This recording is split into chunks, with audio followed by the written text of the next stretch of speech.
Subscribe to Emmanuel Tutorials and press the bell icon for notifications. Hello everyone, welcome back to Emmanuel Tutorials. Today we'll be seeing a concept called the S-plane. This is mainly used for Laplace transform.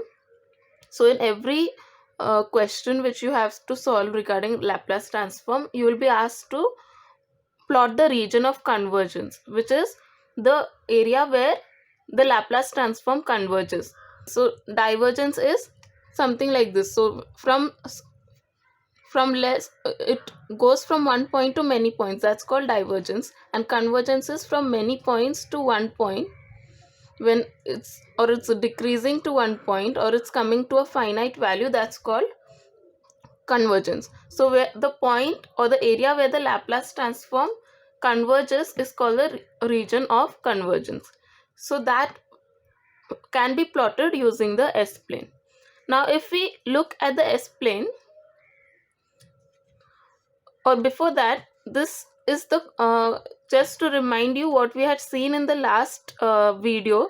We saw that Laplace transform is nothing but the Fourier transform of x of t into e raised to minus sigma t.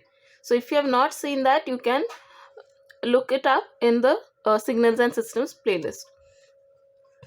So the S-plane has two axes, just as the usual axis we have x and y axis. So here the x axis is sigma and the y axis is j omega. Now we'll see more about this.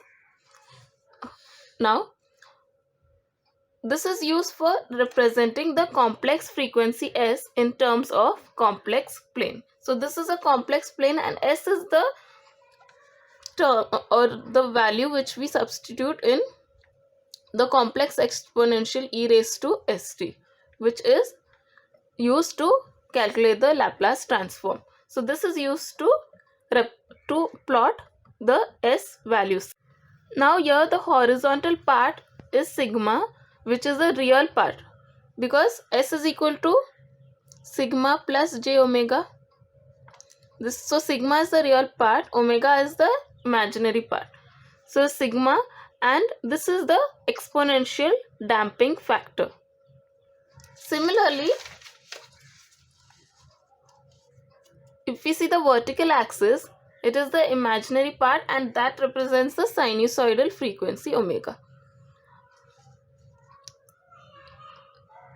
If x of t is absolutely integrable, that is if it is a finite value, Fourier transform is the Laplace transform when sigma is equal to 0.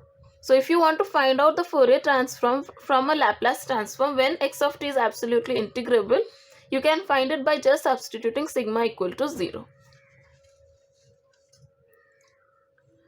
In S-plane, Fourier transform is given by Laplace transform along imaginary axis, because sigma will not exist, the value will be only along the imaginary axis, that is the omega axis, j omega axis. Now j omega axis divides S-plane in two halves that we can see here.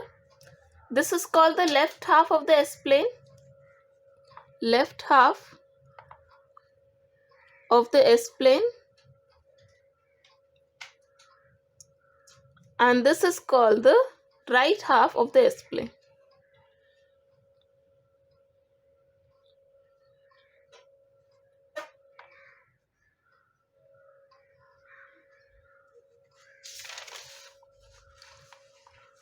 Real part of S is negative in the left half of the S-plane and it is positive in the right half of the S-plane. That is, what they're saying is sigma is negative in the left half, correct, and it is positive in the right half of the S-plane.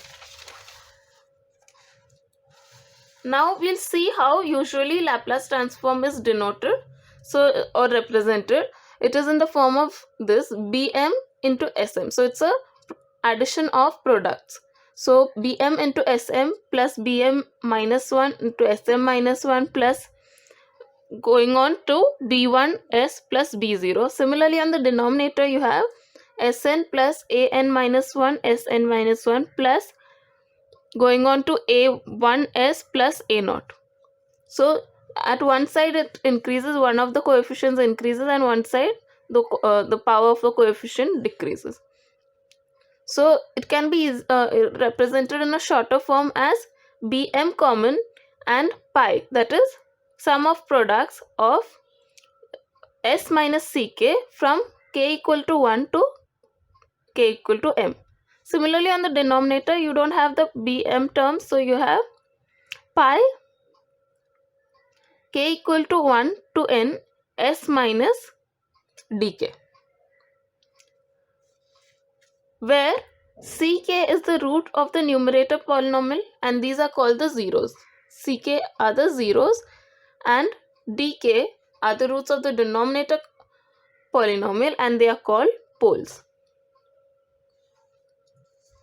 Now for representation of zeros and poles, there are two symbols.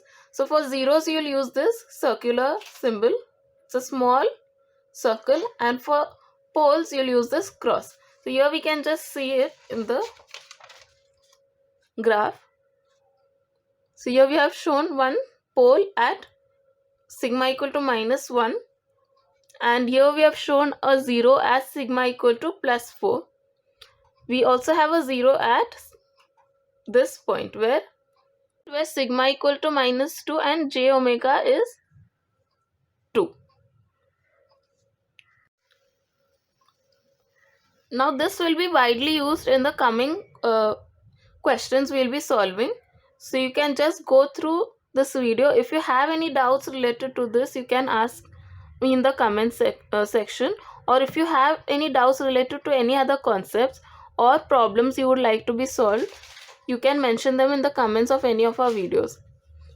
Thank you for watching. Please like, share and subscribe to Emmanuel Tutorials for more. Thank you. Subscribe to Emmanuel Tutorials and press the bell icon for notifications.